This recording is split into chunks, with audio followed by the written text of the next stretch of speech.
19 septembrie. Ioan 20, de la 1 la 10. În ziua dintâi a săptămânii, Maria Magdalena s-a dus dis de dimineață la mormânt, pe când era încă întuneric, și a văzut că piatra fusese luată de pe mormânt. A alergat la Simon Petru și la celălalt ucenic pe care îl iubea Iisus și le-a zis: Au luat pe Domnul din mormânt și nu știu unde l-au pus.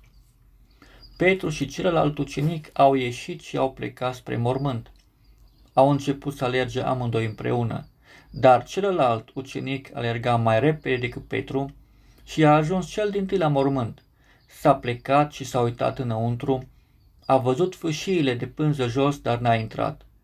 Simon Petru, care venea după el, a ajuns și el, a intrat în mormânt și a văzut fâșiile de pânză jos. Iar ștergarul care fusese pus pe capul lui Iisus nu era cu fâșiile de pânză, ci făcut sul și pus într-un alt loc singur.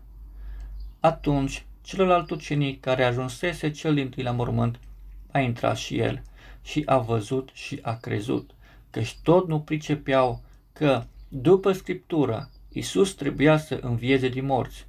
Apoi ucenicii s-au întors acasă. A văzut și a crezut. Femeile au fost primii martori ai mormântului gol. De ce nu au fost apostolii? Dragostea le-a împins pe aceste femei să facă ceva pentru el, pe când ucenicii lui au fost prea derutați. De aceea putem trage concluzia că cel înviat se poate descoperi acolo unde ard inimile pentru el și unde această dragoste înflăcărată devine faptă. Maria Magdalena a fost una dintre femeile care s-au dus dis de dimineață la mormânt și l-au găsit gol. Fuge repede și spune lui Petru și Ioan și amândoi se duc la mormânt. Dar ei nu s-au dus ca să-l întâlnească pe cel înviat, ci să vadă ce s-a întâmplat, fiindcă nu pricepeau că Iisus trebuia să învie din morți. Amândoi aleargă la mormânt. Petru intră și vede ștergarul și fâșile de pânză pe jos, dar Iisus nu era acolo. Și Ioan a intrat înăuntru și a văzut și a crezut. Ce a crezut el de fapt? A crezut că Iisus a înviat? Nu, fiindcă am văzut deja că ei nu pricepuseră încă aceasta. El a crezut ce a văzut, faptul că Iisus nu mai era acolo. Și acești doi ucenici s-au dus din nou acasă.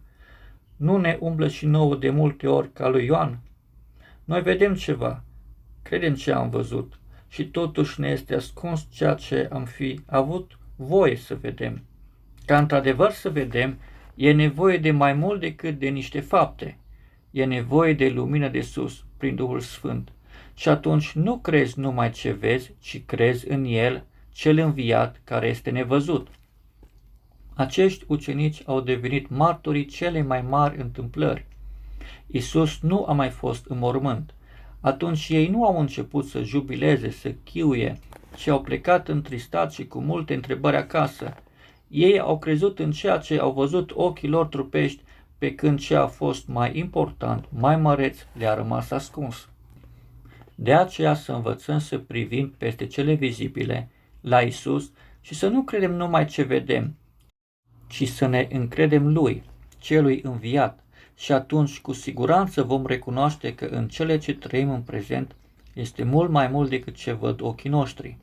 Da, în ceea ce trăim, chiar dacă multe sunt inexplicabile și ascunse, este cel înviat la lucru ca să-și descopere puterea învierii și puterea vieții.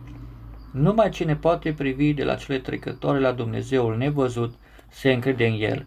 Acela vede în ceea ce se poate vedea, precum și în ceea ce este încă ascuns, puterea biruinței lui Iisus.